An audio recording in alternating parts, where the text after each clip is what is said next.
என்னன்னு தெரியலைங்க. சொன்ன ஒருத்திங்க புரிஞ்சுப்பாங்க, ஒருத்திங்க கிண்டல் பண்ணுவாங்க. மைண்டே எனக்கு வேலை செய்யறதில்லை. அது சொன்னோம்னா ஒரு சிலர் புரிஞ்சுப்பாங்க நம்ம இடத்துலேருந்து, ஒரு சிலர் இவன்ற பைத்தியம் இது பண்ணுறான், அப்புறம் போய் குவார்டர் அடி சரியாக போயிருப்பான். எனக்கு என்னுடைய கஷ்டம் எனக்கு தானே தெரியும். நேற்று போயிட்டு அத்தான இது உடம்பு டெஸ்ட் எடுத்தது மட்டும் அத்தனை பேப்பர்ஸ் உடம்பு ஃபுல்லாக டெஸ்ட் எடுத்தார், பிளட் டெஸ்ட். நேற்று உருப்படியாக பண்ண வேலை அது ஒன்று தாங்க. காலையில் போயிட்டு அடுத்து அந்த நாள் கொடுத்துட்டு அடுத்தடுத்த நாள் தானே வாங்கினேன் நான். முந்தா நாள் காலையில் பிளட் டெஸ்ட் கொடுத்துட்டீங்க, நேற்று போய் வாங்கிட்டாங்க. தூக்கம் மானாங்கண்ணியான தூக்கம் வருதுங்க. படுத்த தூங்கிடுறேன் ஒரு செகண்ட்ல. என்னென்னமோ நடக்குது, என்னோட உடம்புல மாற்றங்கள் ஏற்படுது. நிறைய சொல்லணும் சொன்னா அது ஒரு சிலர் சீரியஸாக அது வந்து வாட்ச் பண்ணுவீங்க, ஒரு சிலர் வந்து கோமாளிப்பீங்க. நிறைய சொல்லணும். அது என்னன்னு எப்படி சொல்றதுன்னு தெரியல எனக்கு. நிறைய மாற்றங்கள் என்னென்னமோ நடக்குது. இதுக்கே பைத்தியம் முடிச்ச மாதிரி வளர்ற மாதிரி தெரியுது. நீ எல்லாம் ஃபுல்லா சொன்னா இவங்கிட்ட எவ்வளவு நேரம் பேசினது வந்து ஒரு அது ஒரு கோவியை புரிய வைக்கணுங்கிறதுக்காகவே அவ்வளவு தூரம் நான் யோசிக்கிறேன். எப்படி சொல்றது அப்படின்னு சொல்லிட்டு கொஞ்சம் சொல்றது, அப்புறம் மறுபடியும் முதல்ல இருந்து வருது. இல்ல எனக்கு தெளிவா சொல்ல தெரியல அப்படின்னு சொல்லிட்டு குழப்பிட்டே இருந்தாரு. சூனி வச்ச பொம்மை மாதிரி இருக்குது எனக்கு. நான் அதுக்கு தான் சொன்னேன், இப்போதைக்கு நீங்க வந்து மைண்ட் ஃப்ரீயா வச்சுக்கோங்க, எதை பத்தி யோசிக்காதீங்க. 1000 சிந்தனைகள் இருந்தா தானே இந்த மாதிரிலாம் உங்களுக்கு தோணுது. எதை பத்தியுமே சிந்திக்காதீங்க, ஒரு 2-3 நாளைக்கு ரிலாக்ஸா இருங்க, பார்க்கலாம் அப்படின்னு. அப்புறம் சம்மந்தம் இல்லாம டென்ஷன் ட்ரிக்கர் ஏறுதுங்க, டென்ஷன் மண்டை ஏறுது. ஒரு சின்ன விஷயத்தை பார்த்தா அவ்வளோ டென்ஷன் ஆகுது. என்னன்னே தெரியலைங்க, சொல்ல தெரியல. ஐயோ, அது இன்னொரு விஷயம் கூட சொல்லாம இருந்தேன். சொன்ன இவங்க சரி சொல்லுவோம், காசா பணமா கேட்குறேன் கேட்குட்டு. இன்னொரு விஷயம் உட்கார் நான் சொல்கிறேன் உங்கள்கிட்ட சொல்லி இன்ன வரைக்கும் வெகு நேரம் பேசியிருந்தேன்ல, நிறைய டாபிக் என்னென்னு சொன்னோம்ல. அந்த நோட்டு எழுதி வச்சு நோட்டுங்க, நோட்டில் எழுதி பாருங்க எப்படி எத்தனை கசமசம் கிரிக்கிறது மட்டும் பாருங்க. ஏன்னா அவன் கோடிக்கணக்காக சொத்து கடன் வச்சுக்கிறவங்க கூட இந்த அளவுக்கு எழுதிக்க மாட்டாங்க. கைத்திரி வேற ஒரே விஷயத்தவே எத்தனை வருஷம் திருப்பி எழுதிக்கிறேன் பாருங்க. நேற்று என்ன நடந்துச்சு கைத்திரி, இந்த தேம்பல் மாதிரி இருக்கு ஒரு சோப்பு வாங்கும். நேற்று என்ன நினச்சது கைத்திரி, நைட்டு ஒரு பீர் அடிச்சிட்ட மாதிரி கனவு வந்துருச்சு. அவங்க சொன்னேன் அதையே அப்படியெல்லாம் கனவு வருது, அடிச்ச மாதிரி கனவு வந்துச்சு. அப்புறம் ரியாலிட்டியே குடிச்சிட்டோம் அப்படின்னு தோணிடுச்சு.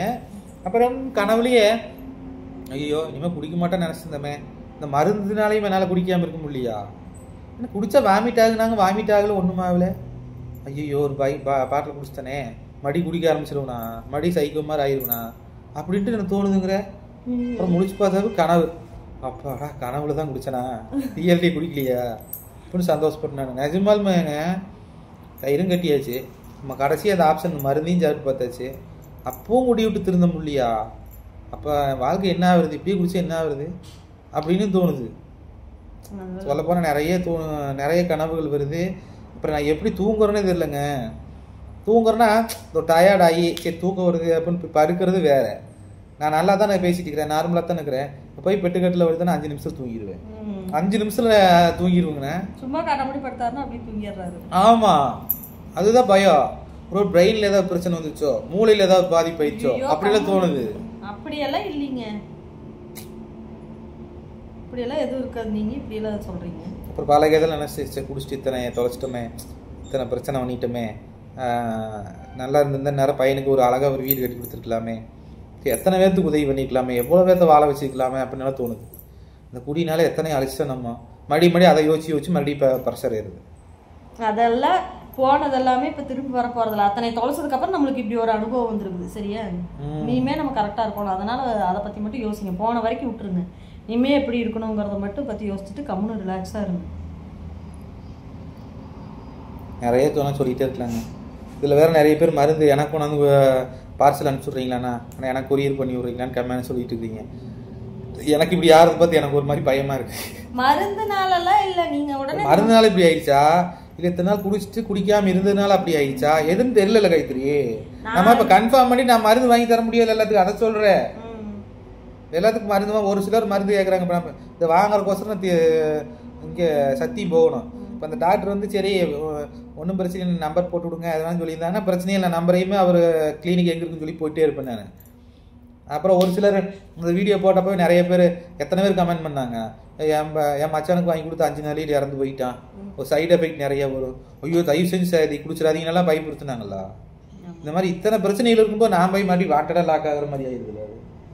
அதனால் ஒருத்தர் உடம்பு கண்டிஷன் பொறுத்து குடிக்கணுமா என்னன்னு தெரியல. நானே இப்போ ஃபுல்லாக க்யூர் ஆகிட்டுனானே எனக்கே தெரியல. இந்த பைத்தியமான சுச்சுவேஷனில் ஒரு போட்டு கமெண்ட் பண்ணிச்சு எனக்கு நெஞ்சே வலிச்சு தெரியுமா. ஏன்னா அந்த மருந்து கேட்டால் மட்டும் எனக்கு வாங்கி தர மாட்டேங்கிறீங்க, இப்போ நீங்கள் மட்டும் நல்லா இருந்த போதுன்னு நினைக்கிறீங்களா, அடுத்தவங்க எப்படி கட்டு நாசம் பண்ண பரவாயில்ல நினைக்கிறீங்களான்னு கமெண்ட் பண்ணுது. நான் என்னென்னு உங்களுக்கு போய் நான் இதில் ரிசல்ட் சொல்கிறது, நான் அந்த ஒரு ப்ரெஷர் வேறு மண்டையில். ஐயோ என்னமோ மாறி இருக்குதுங்க எனக்கு. உண்மையிலேயே வாழ்ந்துட்டு இருக்கிறேன், கூட பேசிட்டு இருக்கிறேன்னா, உசுரோட தான் இருக்கிறேண்ணா. ஏங்க நீங்க இப்படி பண்ணி என்னையும் பைக் வச்சுட்டுக்கிறீங்க தோணுது. இப்போ முடி வெட்டினவங்க கரெக்டாக வெட்டினானா அப்படின்ட்டு அதை வேறு அவன் மேலே டென்ஷன் ஆகிட்டு இருக்கிறேன். ஏய் கரெக்டாக வெட்டினியா வெட்டலையடா முடி அப்படிங்கிற மாதிரி அது யோசனை பண்ணிட்டு இருக்கிறேன். சொல்ல முடியாது, அங்கே சண்டைக்கு போனால் போயிடும் நான் கொஞ்ச நேரம் தேடிட்டு. நீங்க போய் தூங்கிட்டே கட்டுக்கிட்டு இருந்துட்டு வராதீங்க. இந்த வீடியோ பார்த்து நிறைய பேர் பைத்தியம் பிடிச்ச மாதிரி ஆயிடாதீங்க, எனக்கு அப்படி இருக்குன்னு சொன்னேன். நான் நல்லா தானே பேசுகிறேன், திடீர்னு இப்படி பேசுகிறான் அப்படிங்கிற மாதிரி எனக்கே தோணுது. நார்மல் ஐ பர்ஃபெக்ட்லி நார்மல் ஆல்ரைட் அப்படின்னு யோசிச்சுக்கிட்டு. சரிங்க ஃப்ரெண்ட்ஸ், இதான் நடந்துருக்குது வீட்டில். தம்பி தூங்கிட்டு இருக்கிறான். ஏதோ சொல்லணும்னு தோணுச்சு, உங்கள்கிட்ட சொல்லிட்டேன். எங்களுக்காக தொடர்ந்து சப்போர்ட் பண்ண அத்தனை இதுக்கும் ரொம்ப நன்றிங்க. நிறைய யூடியூப்லேயும் நிறைய ரூல்ஸ் எல்லாம் கொண்டு வந்துருக்காங்க. அது கமெண்ட்ஸு நியூவாக கமெண்ட் பண்ணுறீங்களா, அதெல்லாம் காட்ட மாட்டேங்குது. இப்போ எல்டு பர் ரிவ்யூன்னு ஒரு ஆப்ஷன் இருக்கும், அதையும் காட்ட மாட்டேங்குது. திடீர்னு டாலர் கொடுக்குறாங்க, திடீர்னு டாலரே கொடுக்க மாட்டேங்கிறாங்க.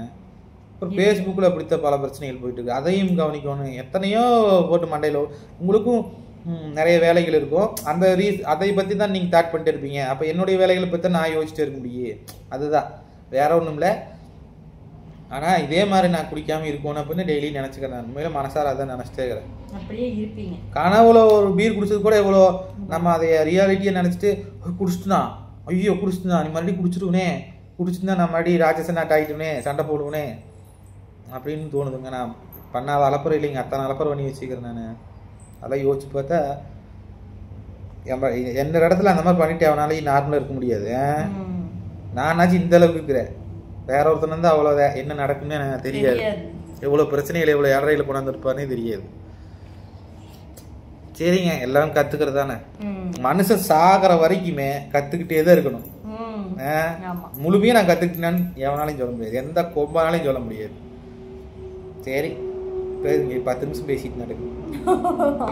சரிங்க ஃப்ரெண்ட்ஸ், வேறு ஏதாவது ப்ராங்க் வீடியோஸ் போடலான்னு ஆசையாக இருக்குது. எப்படி ப்ராங்க் எனக்கு ஐடியா வரமாட்டேங்குது, இருந்தால் சொல்லுங்கள் கமெண்டில். அடுத்த வீடியோவில் பார்க்கலாம். Bye friends.